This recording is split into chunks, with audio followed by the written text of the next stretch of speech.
A quick note before we start. This project currently runs almost entirely on listener support.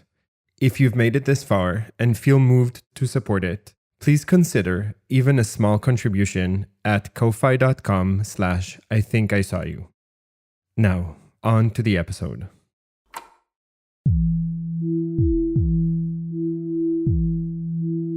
I disappear. Sometimes on a day-to-day basis.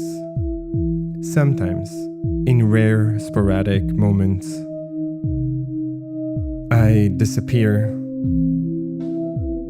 Sometimes to myself, sometimes to others. 1 minute, I'm here. The next minute, I'm not. I have disappeared countless times in my life, in countless ways. I create and recreate my own disappearance space. I edit and re-edit it, nurture it, water its growing plants, its growing pains, and weave it together time and time again. My very own private observation deck, my impenetrable sanctuary, my hidden creating space. Each disappearance is slightly different. Sometimes I'm the one choosing to drift out, to float in the shadows of existence. Other times, I'm vanished by outside forces, being pulled or pushed, thrown, covered, dragged, shocked, overtaken, drowned, swept away, carried, lifted, wrapped, swayed, cradled, or choked by the excruciating pain of our society.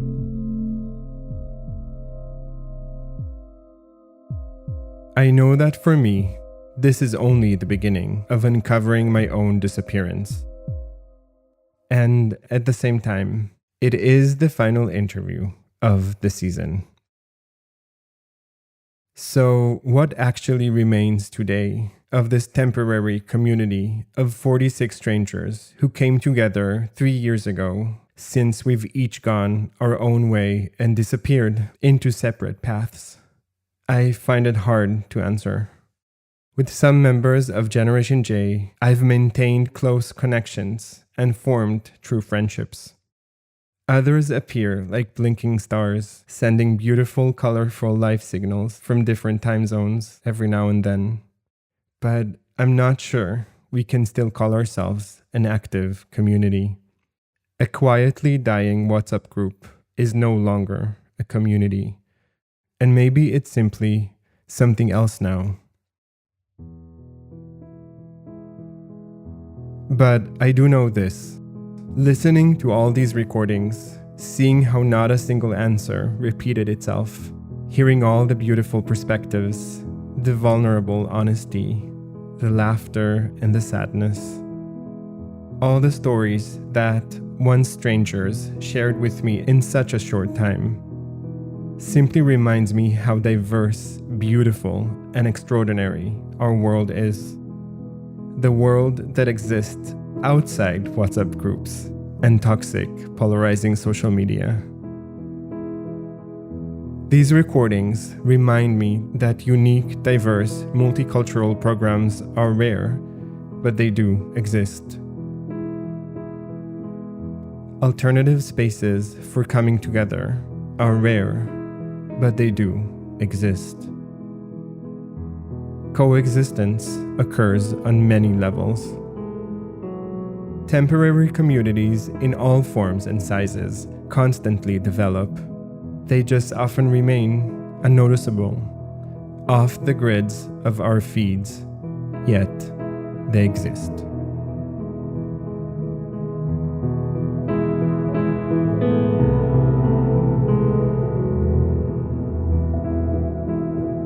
It's the final interview of the season.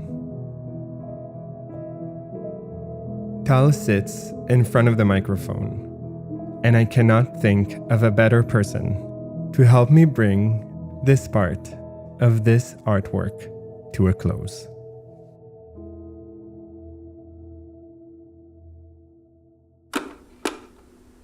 Interview number 20. My name is Tal Hever-Chybowski. My friends call me Tal. Tal Hever-Chybowski is in Hebrew. In English, you can say Tal Hever-Chybowski, which sounds a bit like Lebowski. Some friends call me the Big Chybowski. Actually, nobody, but I would really love them to. I live in Paris and somehow in Berlin. And I'm a professional Jew. It means that I direct the Paris Yiddish Center. And I earn my living being Jewish or dealing with Jewish stuff. That's like as honest as I can put it. I Think I Saw You is a podcast dedicated to exploring our human disappearance. Every episode features an interview with a different person. In this season, I recorded the participants and faculty members of the program Generation J, each of whom reflected on their own thoughts and experiences of disappearance.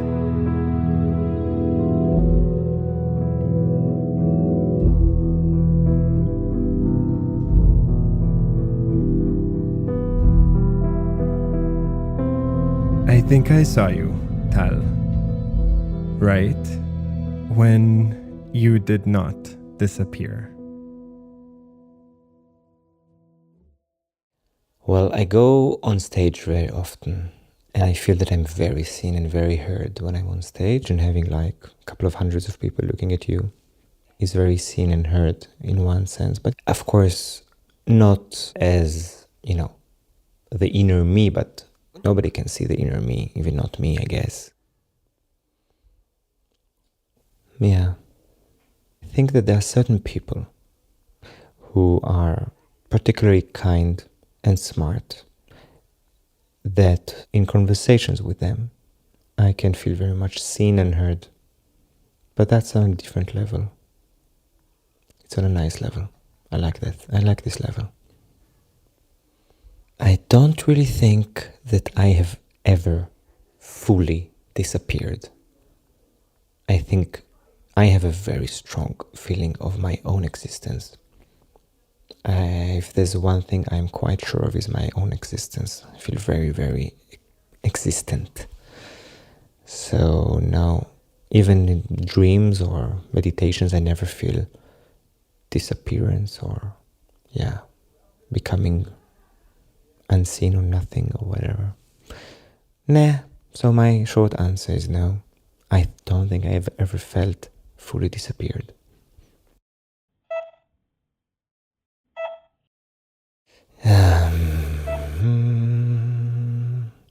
It will happen, sooner or later. We all die, and I'm well aware of that. And I will not exist anymore. But I do have these thoughts about the future, after I die. And you know what? I don't think I will fully disappear then either. A lot of time and energy of my life has been dedicated to leave stuff behind me, to write, to paint, to publish, to have ideas, to have them heard. And even if nothing would be published, or everything will be burned, I feel that because I live my life in a way that I really want to be heard and seen, and I really want to share things that I feel. And I feel that even after death, you continue to live through the memories that people have of you.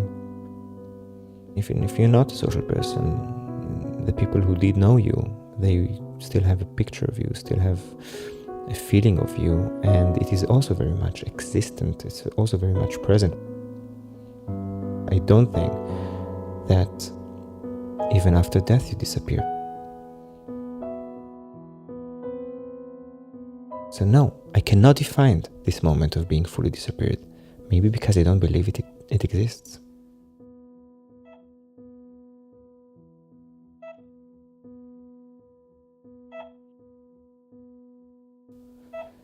I think that there is an often misconception about love, about desire, that it's something that you see.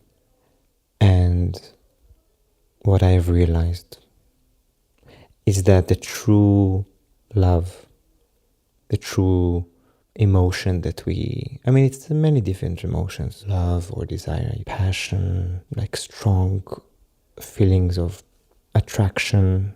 Not just erotic or romantic, could also be intellectual, but also erotic and romantic. I think that they are actually much more about being seen than about seeing.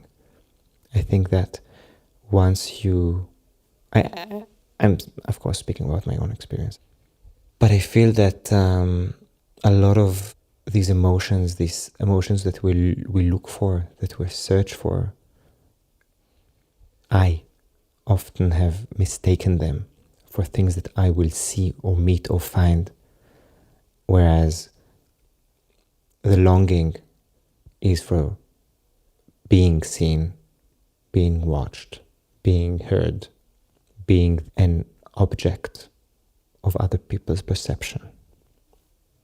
I think that this is maybe, not sure, maybe a recipe for happiness, or at least a provisional recipe for provisional happiness, to acknowledge that you need to be seen, not necessarily by many, even by just one, even by yourself, I don't know. But the passive, being seen, not just seeing.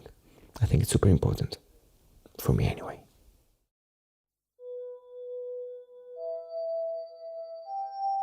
I think you ask about disappearance, which I'm not sure if it exists, disappearance really, but there is hiding. Hiding is different than disappearance. Hiding is when you don't see, or you hide something from seeing, but it's there, or it is still there and it is not seen now, but the potential of uncovering it, of revealing it, is there.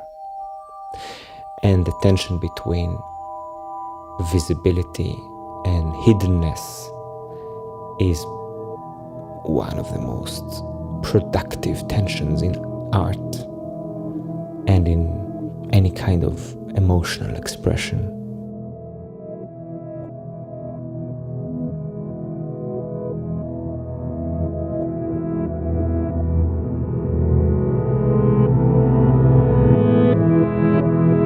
To decide what you want to show and what do you want to hide, and when do you reveal it, to whom. I think these are extremely important questions and much more tricky than we sometimes think. And to master this fine like this subtleties of when and in which context you show and you hide, to master this is maybe that is the challenge of an artist.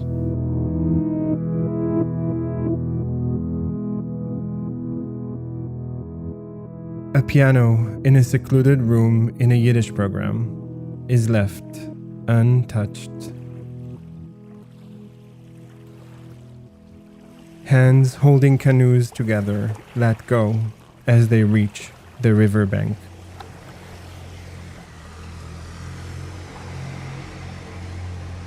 A bicycle waits outside a grocery store. A train in India, where they leave the doors open, reaches its final stop. A yoga class in Hugsback, South Africa, ends with a final breath. In a teenager's room, the Katy Perry firework video fades to black. A wave of white noise comes and goes.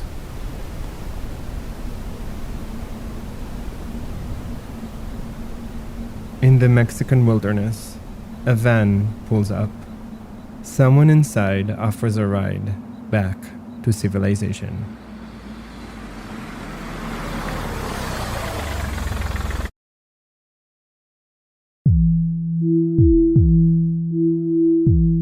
Big thanks to Paideia for supporting this creation. Without you, these recordings might still be sitting on a hard drive. Thank you Alan Byrne and Andreas Schmidtges, the founders and driving force behind the Generation J program. Thank you Alma Rogainbuch for bringing the program to life. And thank you to the beautiful team at the Other Music Academy for your project support. Check out their inspiring work on Instagram or at othermusicacademy.eu. Thank you, dear Jan, for bringing your magic and love into this project. Adi Shildan, Dan Schmidt, Shira Eden, and Avia Moore, thank you for your reflections during the making of this podcast. Thank you, Daniel Grumer, for your design insights, and to Fontef for the beautiful font. And the biggest thank you goes to you, the participants and faculty members of Generation J, including the many voices this podcast couldn't share, but still carries in spirit. I Think I Saw You is created, produced, recorded, designed, and edited by me, Eyal Davidovitch. Original music was composed and performed by me as well. Mixing and additional sound design by the wizard, Jan Brett. Say hi or share your own thoughts and reflections on Art and Time Machines on Instagram or in the comments wherever you listen. If you enjoyed this podcast, please help by subscribing, rating, and spreading the word wherever possible. There are already concrete ideas cooking for Season 2, and your support can make a huge difference via ko-fi.com/I think I saw you. Now, go on.